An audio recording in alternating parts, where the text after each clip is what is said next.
An award-winning film is hitting big screens across the U.S. Through animated illustrations, it captures a daring confrontation that happened 20 years ago between a small group of citizens and the Chinese Communist Party's propaganda machine, and the deadly consequences afterwards. The film is Canada's pick for the 2023 Oscar race. NTD sat down with the film's artist and main character Da Xiong to find out more. When the ruling regime is using all its media outlets to churn out propaganda against your faith, what do? This is the question that an award-winning film is bringing to life in theaters across the U.S. Called Eternal Spring, it captures a true event from 20 years ago in China. That's when a group of spiritual practitioners hacked into China's state-controlled television network to counter the communist regime's propaganda against their spiritual practice, Falun Gong. Falun Gong is a spiritual meditation based on the principles of truthfulness, compassion, and tolerance. In the 90s, about 1 in every 13 Chinese people practiced it. But millions of them were thrown into prison and tortured after the regime launched a nationwide persecution campaign. On top of that, the regime blanketed China with hate propaganda against the practice. From national to local TV, hate-filled attacks against Falun Gong were on air 24 hours a day. The TV hijacking event took place under this context. And the film tells the story through the lens of Da Xiong, a Falun Gong practitioner who witnessed it. Afterwards, my instinct told me that danger might be around the corner, that police raids may come tomorrow, and that's what happened. Police raided the entire city, a population of over 9 million. A lot of practitioners were forced to flee their homes. Many practitioners were arrested. Their homes were searched. Police arrested over 4,000 practitioners.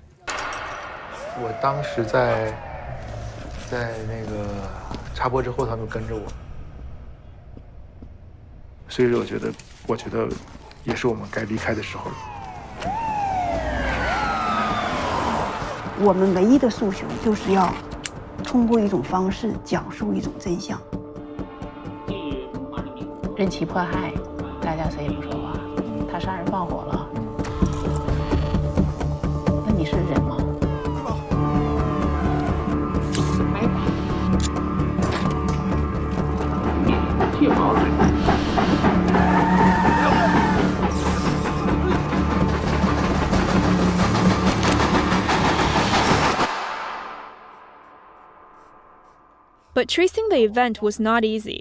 Of the hijacking's core participants, 6 have died at the hands of Chinese police. Of those who are still alive, the main ones were in prison. We couldn't get any information from them. A breakthrough came in 2017 after a survivor made out of China, following 10 years in prison. We were only able to sort out the stories after we found a key participant, Jin Xuezhe. The film was 6 years in the making, and the hand-drawn illustrations alone took over 2 years. But for him, that wasn't the hard part. You have to recall the memories, those unhappy memories, painful memories while in China. It's like a scar has already healed, but you have to cut it open again and feel what it's like to be painful. But he says his own feelings aren't important. Because most of the people that were involved in the TV hijacking event have died. Their families fell apart. What they went through is far more cruel than what I've been through. I have a sense of mission. It's like as if I'm finishing what they have not completed. And to tell the truth to the world, this is what kept me going. He noted tapping into state-controlled TV network proves no easy task, and the participants knew the risks and consequences. If the police arrests don't come today, they could come tomorrow. So why did they do it? Those practitioners want to clarify the truth about Falun Gong and let the Chinese people know that they have a right to choose to know the truth. This is very important. No one wants prison terms. We all have families. We all have comforts in life that are hard to let go of. But since they chose to do this, that means they know the significance of doing this was bigger than their own personal feelings. He added, it also comes down to having great love for the country. The movie also talked about the idea of what is love. It's to have the courage to carry on the traditional values of this nation. This is the biggest love for the country, instead of staying numb and silent. But this comes down to individuals' choices. Not everyone can do something like this. Da Xiong explained the film also gives a different big picture about China. It showcases the deep influence that Falun Gong had left on the Chinese society. Also, how Falun Gong practitioners think about things. Why did they want to do this TV hijacking event? They have persisted against Beijing's persecution for 23 years. The film is Canada's pick for the 2023 Oscar race. It will contest for Best International Feature. Meanwhile, the film is hitting big screens across the U.S., including New York, Los Angeles, and Washington, D.C.